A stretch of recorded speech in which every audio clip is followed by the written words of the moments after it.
Welcome to the channel. This is Gillis TV here on Clemhawks, and today, folks, with winter meetings starting tomorrow, guys are meeting with teams, signing with teams. Jacob deGrom just going to the Texas Rangers. We got some Orioles pitching news now, but before we get started, if you're into MLB news, rumors, signings, trades, live streams, sit with us, talk with us during a baseball game, make sure you hit that subscribe button as we are trying to work our way to 5,000 subscribers by the end of the year. And thank you guys for who's been with the channel over the late. We really appreciate you. Thank you guys so much for tuning in. Now, like I said, Orioles pitching. Well, the Rays added Zach Eflin the other day. You knew AL East teams were kind of going to be in the mix to try and get more depth pitching for their rotation. And, well, it's not official yet, but as the Orioles search for addition to their rotation, Joel Sherman of the New York Post reports that they had a Zoom call with Noah Syndergaard yesterday. Syndergaard is a free agent after playing out the past season with the Angels and Phillies. It's been widely reported that the Orioles have been searching for a starting pitcher but avoiding the very top free agent class, so it makes sense that Syndergaard would appeal to them. Syndergaard, who turns 30, had a ERA of 3.94 across 134 and two-thirds innings in 2022. His full year back from 2020 Tommy John surgery, he started his one-year, $21 million deal with the Angels, but was dealt to the Phillies at the deadline. The former Mets fastball was well down from his pre-surgery days, as it dropped around 5 miles an hour to sit at 94.5 miles per hour in 2022, while a slider that once sat at 93.1 dropped to 85.1.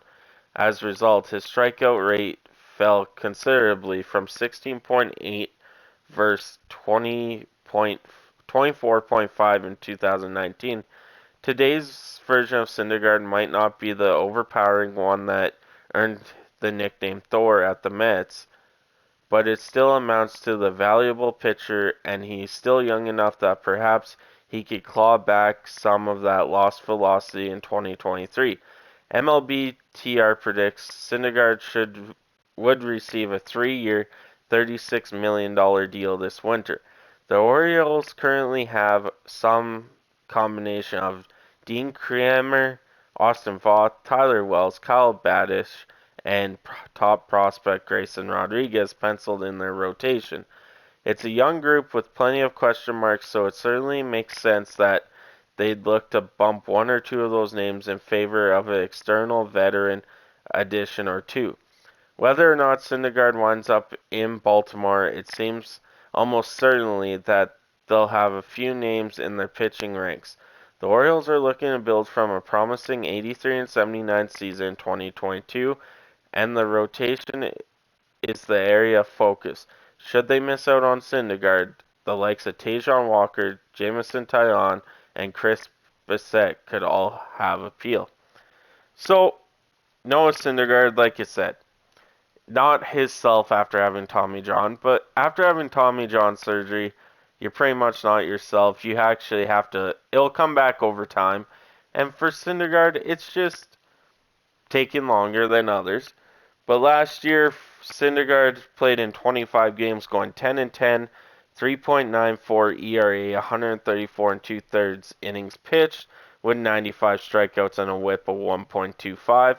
Over the course of his career, he's played in 146 games, going 57-41, with the ERA of 3.42 and in 852 and two-thirds innings pitched, with 872 strikeouts and a WHIP of 1.18.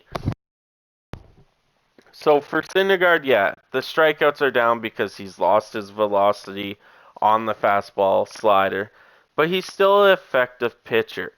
And honestly, that ERA could have something to do playing with the Angels, but he was one of the top prospects for the Jays. The Jays actually drafted him, And he was part of that huge blockbuster trade that sent R.A. Dickey and Reyes to the Jays, and he was part of the trade to go to the Mets, where he blossomed over the course of his career.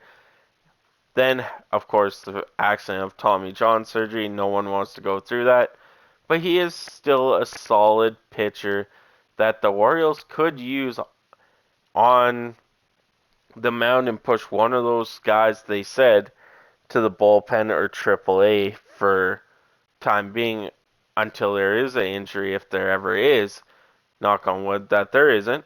But this would be a great addition to any team to have Noah Syndergaard. And knowing that the Rays went and got Zach Eflin, I said in a video with Yak City there that teams are going to be desperate to go out and, you know, find that pitching to help supplement everyone. But hey, let me know in the comments what you guys think. This is Gillis TV here. Thank you for tuning in. I'll catch you on the next one.